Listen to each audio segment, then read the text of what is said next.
കോൺഗ്രസിലെ ഭിന്നത അവസാനിപ്പിക്കുകയാണ് എന്ന സൂചന നൽകി കെ.പി.സി.സി അധ്യക്ഷൻ കെ സുധാകരൻ.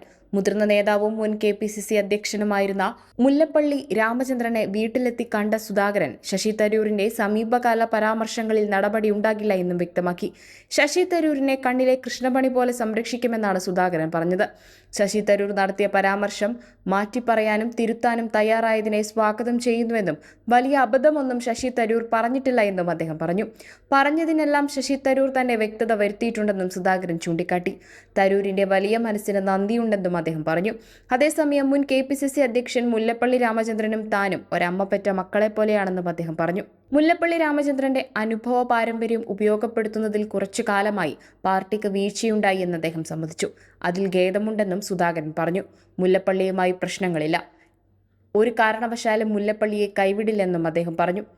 LDF സർക്കാരിനെ താഴെയിറക്കാൻ ഒരു മുട്ടുസൂചി ആയുധമാക്കേണ്ടി വന്നാലും അത് ഉപയോഗിക്കുമെന്നും എല്ലാ നേതാക്കളെയും നേരിൽ കണ്ട് സംസാരിക്കുമെന്നും അദ്ദേഹം പറഞ്ഞു. നേതാക്കൾക്കിടയിൽ കമ്മ്യൂണിക്കേഷൻ ഗ്യാപ്പ് വന്നിട്ടുണ്ട്. അത് പരിഹരിക്കാൻ വൈകിയത് മനഃപൂർവ്വമല്ല. അങ്ങനെ സംഭവിച്ചതിൽ ഖേദമുണ്ടെന്നും സുധാകരൻ വ്യക്തമാക്കി. കണ്ണൂരിലെ രാഷ്ട്രീയത്തിൽ ഒരുമിച്ച് മുൻപോട്ടു പോയവരാണ് നമ്മളെന്നും അദ്ദേഹം പറഞ്ഞു. അതേസമയം സുധാകരനുമായി ബന്ധമുണ്ടെന്നും കമ്മ്യൂണിക്കേഷൻ ഗ്യാപ്പ് മാത്രമാണ് ഉണ്ടായതെന്നും മുല്ലപ്പള്ളിയും പറഞ്ഞു.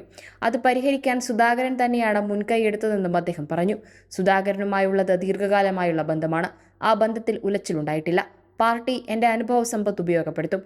തങ്ങൾ രണ്ടുപേരും ഏകാധിപത്യ പോരാട്ടത്തിൽ മുൻനിരയിൽ നിന്നവരാണെന്നും പാർട്ടിയിലെ അസ്വാരസ്യങ്ങൾ ശാശ്വതമായി പരിഹരിക്കാനാണ് ഡൽഹിയിൽ നിന്നുള്ള നിർദ്ദേശമെന്നും അദ്ദേഹം പറഞ്ഞു.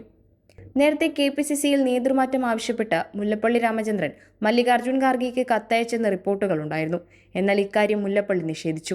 താൻ ആർക്കെങ്കിലും കത്തയച്ചിട്ടുണ്ടെങ്കിൽ അത് പറയാൻ മടിയില്ല എന്നായിരുന്നു അദ്ദേഹത്തിന്റെ പ്രതികരണം.